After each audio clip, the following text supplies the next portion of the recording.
আসসালামু আলাইকুম, আমি তানজিল ইসলাম মুন্না। প্রিন্টিং আরতে বরাবরের মতো আপনাদের সকলকে স্বাগতম।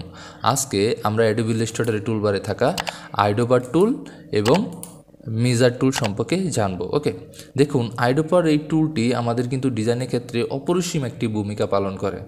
কেমন ভূমিকা পালন করে দেখুন, আমরা যদি এরকম কোনো পিকচার আমরা যদি দেখি, যেমন আমরা এখানে একটা পাখির ছবি দেখতে পাচ্ছি। ওকে, পাখির দেখুন ঠোঁটে একটা কালার আছে এবং জিহ্বাতে একটা কালার আছে, চোখে একটা কালার এবং মাথায় একটা কালার এবং শরীরে একটা কালার দেখতে পাচ্ছেন, পায়ে একটা কালার দেখতে পাচ্ছেন। ওকে, সো আমরা যদি এরকম কোনো ডিজাইন করতে চাই, যেমন ধরুন আমি এখান থেকে যদি একটি শেপ তৈরি করি, আমরা এই শেপটি তৈরি করলাম। ওকে, সো আমরা যদি চাই যে আমাদের পাখির ঠোঁটে যে কালারটা আছে এই কালারটা আমরা এখানে নিয়ে আসতে চাই, আমাদের এই শেপের কালারটা আমরা এই পাখির ঠোঁটের মতো করতে চাই।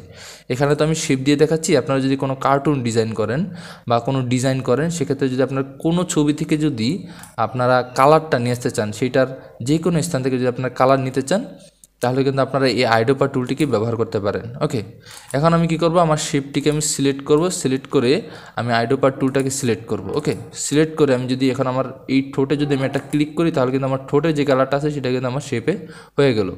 এখন আমি যদি আমার পায়ে যে কালারটা আছে, অর্থাৎ পাখির যে পায়ে যে কালারটা আছে সেটা যদি আমি আইডোপার টুল দিয়ে যদি সিলেক্ট করি, তাহলে কিন্তু আমার পায়ে যে কালারটা আছে সেটা কিন্তু আমার হয়ে যাবে। ঠোঁটে যদি আমি ক্লিক করি, তাহলে কিন্তু ঠোঁটে যে কালারটা আছে সেটা কিন্তু আমার এই শেপটা হয়ে যাবে।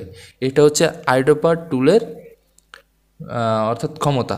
ওকে, সো আমি যদি এখান থেকে এটার পাখাতে যে কালারটা আছে সেটা যদি আমি সিলেক্ট করি, তাহলে কিন্তু আমার পাখায় যে কালারটা আছে সেটা কিন্তু আমার হয়ে যাবে। এটা হচ্ছে আইডোপার টুলের কাজ। এছাড়া আপনার যদি এখান থেকে আসেন, এখানে এসে যদি আপনার যে কোনো কালারকে যদি আপনাকে এটাকে কপি করে আমি যদি আমার ইয়েতে নিয়ে আসি, এখানে নিয়ে আসলাম এবং এটাকে পাখিটাকে ডিলিট করে দিলাম। আমি যদি চাই যে আমার এই ইমেজটাতে এই যে যেই কালারটা ব্যবহার করা হয়েছে, দেখুন এই যে এটা গ্রিন ব্যবহার করা হয়েছে, এই গ্রিনটা যদি লাইট গ্রিনটা ব্যবহার করেছি, আমি যদি এই গ্রিনটা যদি আমার শেপে ব্যবহার করতে চাই, তাহলে আমি কী করবো, আমার শেপটাকে ধরে আইডোপার টুলটাকে সিলেক্ট করে আমরা এখানে আনবো, তাহলে কিন্তু আমার এই কালারটা কিন্তু আমার এখানে চলে আসবে। ওকে, আপনাদের ক্ষেত্রে এটা কার্টুন আপনাদের ডিজাইন হতে পারে বা যে কোনো কিছু হতে পারে। আপনার যদি আপনাদের ডিজাইনের ক্ষেত্রে এরকম কোনো কালার, কোনো ছবি থেকে কালার নিতে চান, তাহলে কিন্তু আপনারা আইডোপার টুলটি দিয়ে ব্যবহার করে নিতে পারেন। ওকে, এছাড়া ধরেন যে আপনাদের এই যে লাইট গ্রিন যে কালারটা আছে, এই গ্রিন কালারটা আপনারা সেভ করে রাখতে চান, যে আপনাদের পরবর্তীতে এই কালারটা কি আপনাদের দরকার পড়তে পারে। ওকে, এটার এই যে কোডটা, আমরা অনেকে এই কোডটা দেখাই না। ওকে, এই কোডটা আমরা সেভ করে রাখতে চাই। এই প্রত্যেকটা কালারে কিন্তু একটা কোড আছে। আমাদের এই যে ডিজাইন করি, এই ডিজাইনের ক্ষেত্রে কালারে কিন্তু প্রত্যেকটার কোড আছে। এই কোডটা আমরা কীভাবে দেখব, দেখুন আমরা যে গ্রিন কালারটা করেছি, গ্রিন কালারটা দেখার জন্য আমরা এখান থেকে ফিল কালারে ডাবল ক্লিক করব। ডাবল ক্লিক করলে আমরা কিন্তু এখানে কোড দেখতে পাবো। দেখুন এখানে কিন্তু হ্যাশ দিয়ে আমাদের কিন্তু কোডটা দেওয়া আছে। এই হ্যাশ দিয়ে এই কোডটা যদি আমি এখান থেকে আর মাউসের লেফট ক্লিক করে যদি আমি এখান থেকে কপি করে রাখি, দেখুন কপি করে আমি ওকে দিয়ে রাখলাম। আমি যদি এখান থেকে আমাদের আরেকটা আর্টবোর্ডে আসি এবং এখানে দেখতে পাচ্ছেন একটা শেপ তৈরি করা আছে, এই শেপটাতে আমি কি আমার যেই লাইট গ্রিন কালারটা আছে এটা যদি আমি দিতে চাই, তাহলে আমি কী করবো, শেপটাকে সিলেক্ট করে আমি এই আমার যে ফিল কালারটা আছে ফিল্টার ডাবল ক্লিক করে আমি এখান থেকে কোডটাকে বসিয়ে দিব। দেখুন পেস্ট করে দিলাম, তারপর ওকে দিলাম। দেখুন আমার কিন্তু গ্রিন যে কালারটা আছে, অর্থাৎ লাইট গ্রিন যে কালারটা আছে, এই গ্রিন কালারটা কিন্তু আমি এখান থেকে সহজেই ব্যবহার করতে পারলাম।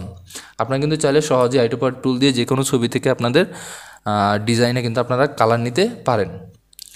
তারপর আছে কি আমাদের, দেখুন তারপর হচ্ছে কি আমাদের মেজার টুল। এই মেজার টুলে কিন্তু একটা সুন্দর একটা কাজ আছে, আমি যদি আপনাদেরকে দেখাই, যেমন আমি এখান থেকে এই ছবিটা ডিলিট করছি এবং এই শেপটাকে ডিলিট করে দিচ্ছি। ওকে, এই মেজার টুলের কাজ হচ্ছে কি, কোনো কিছুকে মেজার করা। এটা হচ্ছে আমরা যেমন সাধারণ আমরা বাস্তবে যেই স্কেল ব্যবহার করি, যেমন কোনো কিছুকে আমরা মাপার জন্য যে মেজারমেন্ট যেই আমরা স্কেলটা ব্যবহার করি, ঠিক এটা সেম মেজার টুলটা সেম এটা কাজ।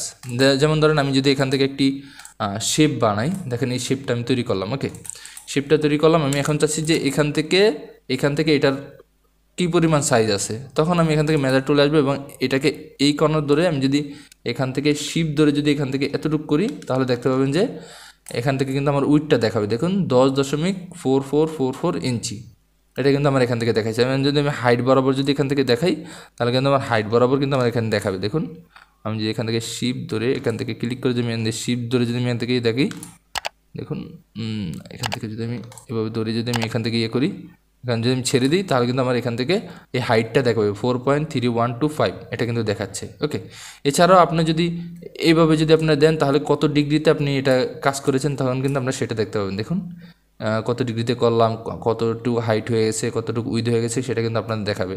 অর্থাৎ এটা চলে যাবে, এটা ক্লিক করার পরে এটা চলে যাবে, বাট এখান থেকে আপনাদের যে রেজাল্ট আছে সেটা কিন্তু আপনারা এখান থেকে সহজেই দেখতে পারেন। ওকে, এভাবে করে আপনারা যে কোনো কিছুর আপনারা মেজারমেন্ট করতে পারেন। আশা করি আপনারা বুঝতে পেরেছেন। সো ভিডিওটি আজকে এই পর্যন্তই। যদি ভিডিওটি ভালো লাগে অবশ্যই আমার ছোটো চ্যানেলটি তাকে সাবস্ক্রাইব করে দিবেন, লাইক এবং আপনাদের মতামত জানাতে অবশ্যই ভুল করবেন না। সো ভিডিওটি আজকে এই পর্যন্তই। পরবর্তী ভিডিওর জন্য সবাই সুস্থ থাকবেন, ভালো থাকবেন। আসসালামু আলাইকুম।